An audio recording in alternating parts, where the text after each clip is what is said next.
So this falls off every single time I put it in the case. It's quite convenient. But You know, you take your battery out. No, you got a plate back there? Yeah. Take your battery out.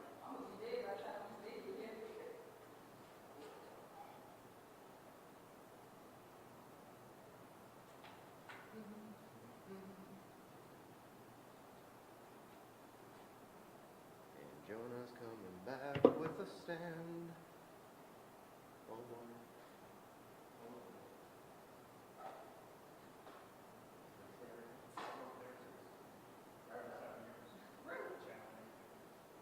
I've been everywhere except six. No, yeah, no, I'm sorry, that's not Marseille. I worked at Marseille for 7 years. WGN, this is my third time at WGN. I filled out an application working at Channel 8. They never called me back. Who else you waiting on? All right, cool. That's exactly what I was calling. Cool. Bye.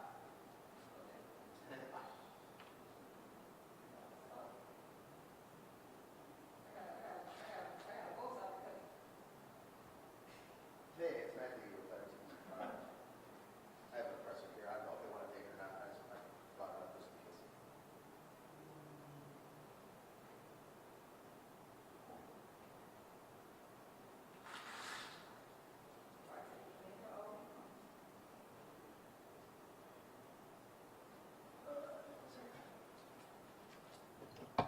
Check one, check two. Rock and roll, man. Thanks.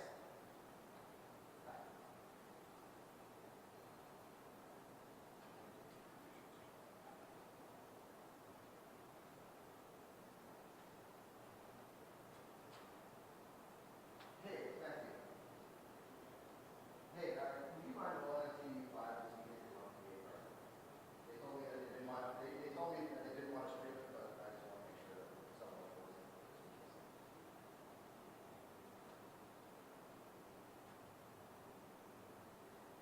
Like,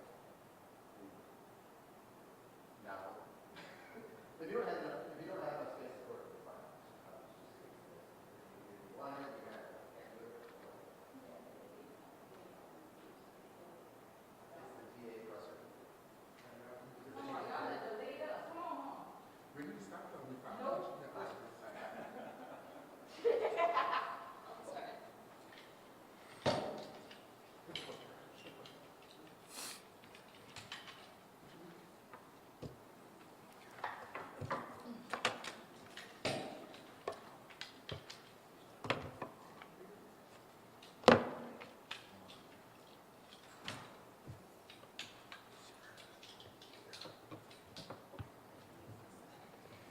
Let's do this, push it up a little bit more.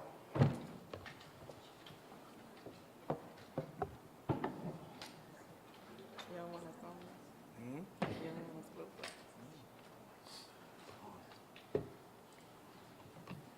Got room in the back? Squeeze on in, Corbin. Corbin, come on, get in here. We're family now. Miss Squeeze Woodfall? on in. Come on in, Chief. Chiefs. We ain't baby we.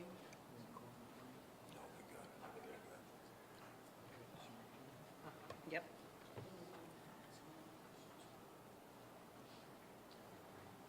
So about 20, 30 minutes ago, 18 minutes, thank you for correcting me. The jury came back with unanimous verdicts on all counts. They found Kenneth Augustine guilty as charged for 2 counts of obstruction of justice, for 2 counts of second-degree murder, and for being in possession, being a felon in possession of a firearm. Jury came back very quick in this case, but that is in no way based upon the case that we found when we came in office. This family has suffered unimaginable grief in terms of what Kenneth Augustine did to this couple in their home in front of their 3 children. I have not said a lot to the press during the course of the trial as per the judge's request, and it would have been prudent because we needed to make sure that we proved this case in court, not on the courthouse steps. But now that the jury has spoken and the jury has seen the evidence, we can talk about this case, and I want you to hear from this family because there was a time when it was not clear that the criminal legal system was going to be able to hold Kenneth Augustine accountable. In 2020, we lost 3 adult eyewitnesses. As you can think back, COVID was taking a lot of lives in the city of New Orleans, and there were witnesses who testified in this room at this grand jury about watching him gun down Greg and chase Darnisha through the house, leaving carnage and blood throughout that small home and leaving 3 toddlers in it. Those witnesses died. And when those witnesses died, we were afraid that this case was going to die. This family, the people surrounding me, did not give up. Well, they were nervous and they were scared, but they did not give up. And they pressed forward. And I thank you all for believing in the system. Some people don't. I thank God for you believing in me personally.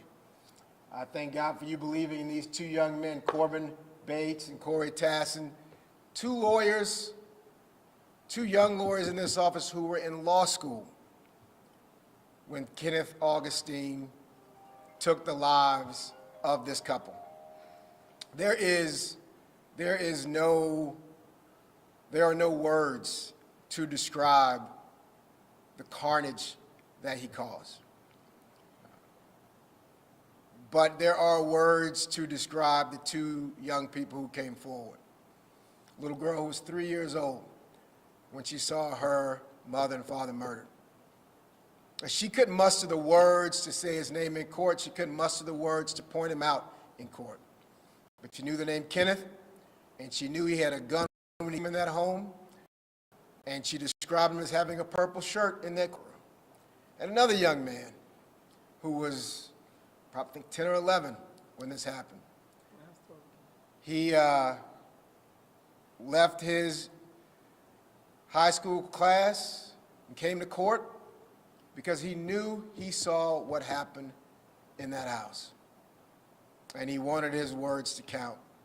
And I thank God for those young people stepping up to make sure that justice could be served, because it could not have been served without them. So I'm going to step away from the podium, and I want you to hear from the next of kin, from the people who were trying to put the pieces together after Kenneth Augustine blew it away. Laura. Give me 1 second. Thank you. Good afternoon, everyone. Good afternoon, everyone. It's been a long journey for me and my family. I refuse to give up every step.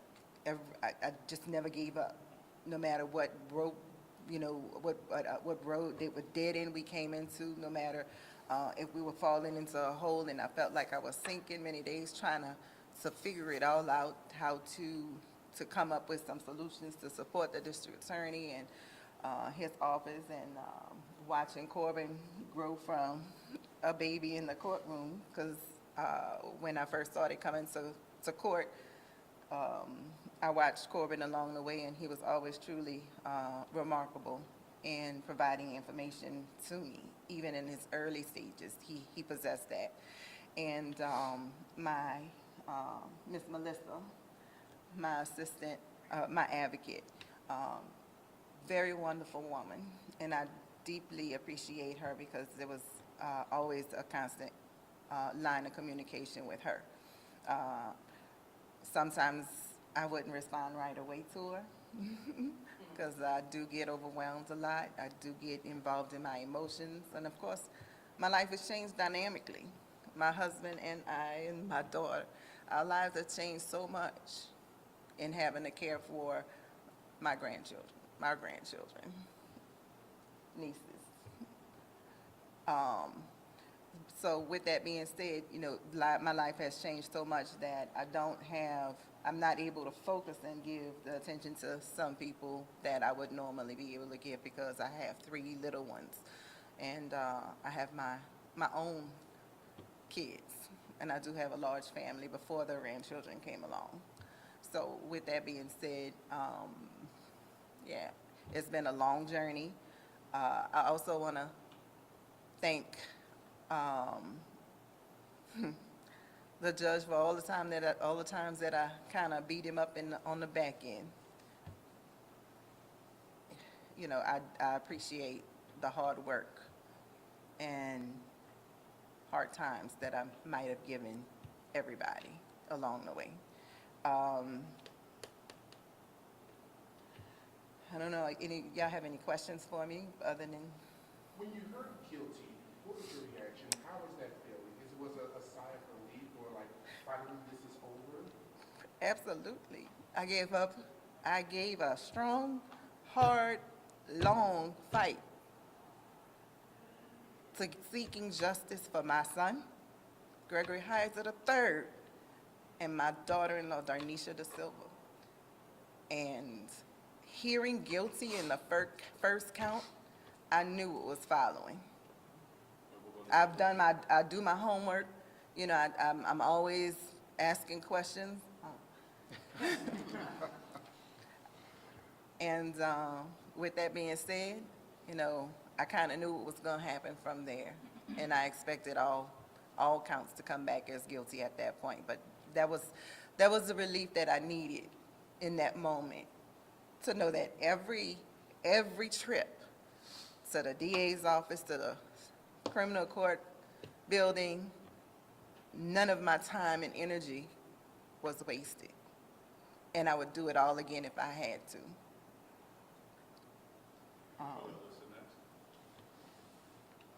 Like you mentioned, it's been a long journey, not just the 5 years, but the past week. I know the emotions, I've seen the emotions that you guys have been through. Now, what does this mean for you and your family moving forward after hearing that guilty verdict, and especially those 3 little babies? I can't wait to get home and tell them. I can't wait. They just getting out of school. And I can't wait to get home to share that they don't have to worry. My grandson doesn't have to worry about going outside and playing anymore. They don't have to worry about, somebody's knocking at the door. Because they have, especially my oldest grandson.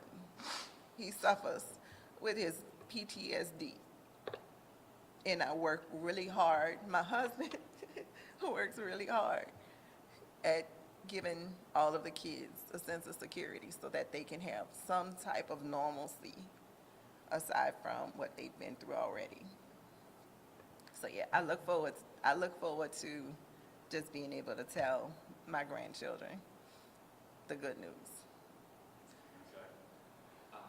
This was an extremely difficult trial to go through, especially seeing all that evidence that we saw from both the prosecution and defense. Why did you as the family choose to stay in the courtroom and look over those photos with the jury? I chose to stay in the courtroom and refused to take any no as an option. I needed to see the facts for myself. I needed to know what this predator did to my son and my daughter-in-law. I needed to know the facts so that one day these 3 little kids who I care for, I need to be able to determine how much they need to know and what the facts are so that I can give them some sense of closure as adults. So I started it. I've been there since day one. And I'm going to keep being there till my last breath. I'm going to do whatever it takes. I want to know.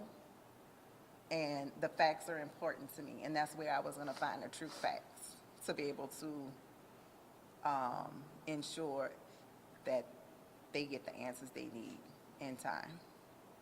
So before, I want to make sure there's two families here. Darnisha Desilva lost her life as well. I want you to hear from this family as well, because I know you all are focused on what you know about, but those three witnesses who died, who were prepared to come testify, that compounded the tragedy as well for this family as well. So let me let you hear from them as well, because this is, I've never seen a case like this. Y'all have any questions for y'all? I'm gonna speak from my mom not being here, as she sat and watched Kenneth walk into her house, kill her daughter, while she sat there and could do nothing to help her and Gregory. My grandmother sat there, watched Kenneth come through the door and kill them, and she could do nothing about it. My mom lost Gregory, Darnisha, and her great-grandchildren in one day. It was like she was suffering in silence for the past 3 years until she passed away from COVID. She never talked about it. She never spoke on it. Like, it was just like, I couldn't explain because she wouldn't even speak on it. Like, I can only imagine as a mother what it would be like to see my daughter dead on the floor and see Gregory on the floor and not be able to help them. And it happened from somebody who we once called a brother, someone she trusted, someone she had in our life for 2 whole years prior to this. We thought he was someone that we can trust. Our life has changed dramatically since. We have them no more. We can no longer pull up to that house no more and see Darnisha, her kids, and Gregory anymore. We don't have that anymore. I want to say thank you to everybody who worked on the case. Also to Lurley for, I call her Lurley, for, not giving up on the case. While we was going through our tragic time, she came and she came and she came and she never gave up. And I appreciate you for that. I really do. Wouldn't be any other way, baby. And I'm thankful for Jason Williams and everybody else on the team who got this guilty verdict. Any questions? I have to ask you all as a family, I mean, it's been a long journey, a tough time. You were grieving, you were fighting the case, you were having to keep everybody together. Where did you find that strength to keep pushing forward? Where did that come from? You want me to answer that for you? Yeah. We took our grief and turned it into action. I didn't allow myself to get consumed because I had to answer to 3 children, more than 3 children. I had to answer to all my kids, all of the extended family, because we became an extended family after the loss. So I took all that hurt and pain, and when I was in bed at night and crying, I was doing my homework, I was researching, I was figuring out who I need to call, who can I contact, what's next, what's my next move. And I would keep a lot of people up to hear me rant about it. And I say all the time, I don't know how she did it for the past 5 years, because it was my first time seeing him when I came to court with her in April. No, you came in December. When I came to court with her, that was my first time seeing him since. And I'm like, how could you face him all this time? Like, I was not ready to face him. Just seeing him and being around him just makes you angry, because you know that's the person that did this, and you know this the person that you once trusted, and it's hurt your family in a traumatic way. So I don't know how she did it, but I definitely pushed through this week on the strength of my mama, my sister, my grandmother, my nephew, my nieces, my little brother that was in the house. I had to come through for them. My last question, we heard in the court, the judge and Dave Williams talked about that mandatory life sentence that comes with a conviction of second-degree murder. How are you guys feeling now, knowing that he will get that sentence? You got it? Go ahead. For me, I'm Darnisha's little sister. For me, it's a big sigh of relief. I went through my whole, not just me, everyone that's standing around right now. We've been through a whole lot as a whole and separately. I just, like everyone has been saying, I just want to show a lot of gratitude to everyone that worked hard and was here constantly when we wasn't able to be here due to our own issues and losses along the way. And for myself, I just, today means a lot. I went through a lot alone by myself. I dealt with the blame and the hurt. I pushed through. So thank you all. We happy to have him off the streets, so hopefully he don't kill nobody else. And I'm glad he can be around all the boys now, so he can enjoy himself. I'm sorry. Kenneth Augustine was not supposed to have a gun. He was a felon with a firearm. He had a previous attempt manslaughter. And the system and a judge said that he was not to be trusted with a firearm because we saw what he did with it. And a lot of you all didn't see the video that we were able to get from the security camera from across the street, but there were children playing the sidewalk, in the yard, In the as driveway, in the driveway. He pulled up and he committed this crime in front of his own family's kids, in front of his nephews and nieces. And that level, that type of violence, that type of meanness, that type of cruelty, it deserves life in prison. Thank you, everybody. Oh, no. I'm sorry. How I feel about it? There's no amount of time, there's nothing that he can give back to us. From what he took from us, there's nothing he can do to give, no amount of time to truly give us the justice that we would like. But I feel like the way the justice system is built, we got the end be all result that we could possibly get. And I'm satisfied with our end result at this point, at this moment. So I just wish him the best of luck where he's headed. And for the record, can I get your name, please? Lurline, Lurline, L-A, capital B, E-A-U-D, Duncan, D-U-N-C-A-N. In relationship? I'm Gregory Heisser's mother and Darnisha Desilva's mother-in-law. Give yours to me. I'm Javonda Desilva, and I'm Darnisha Desilva, big sister. Can you say your name, please? Javonda Desilva. Anissa Desilva, Anissa, Desilva, and I am Darnisha's little sister. Any other questions from the press? Jay Williams, Yes. is there, I know obviously you didn't need it to get the verdict that we did, but is there any reason why the testimony or the interviews from those other three family members was not submitted as evidence? Yeah, I guess, sometimes we get caught up in the weeds of the law. It's inadmissible.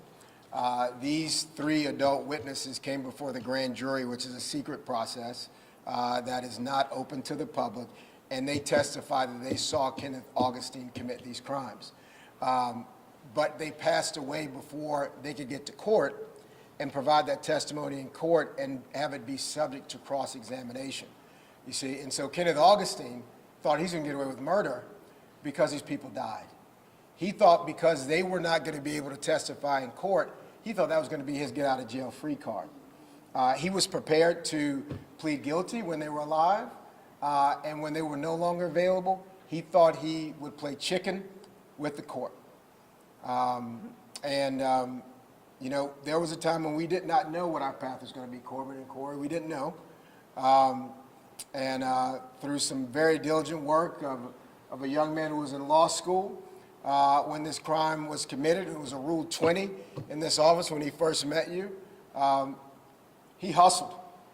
He did some really creative work to find the evidence we needed to present a case to come back with a unanimous verdict of guilty on all charges. And I know, speaking for Corbin, speaking for Corey, I'm honored to have been able to try this case personally for this family.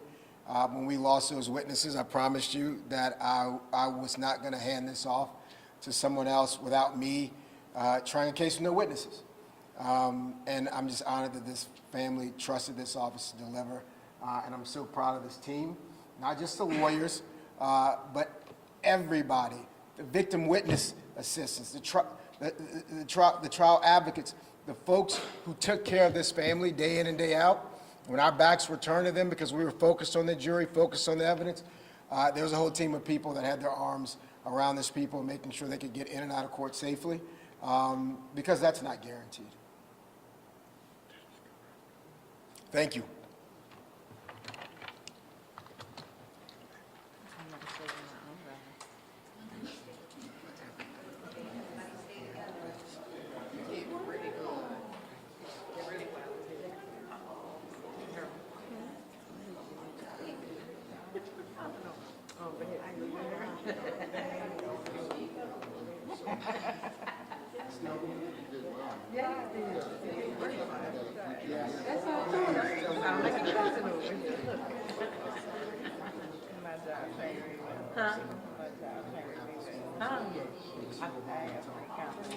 Yes.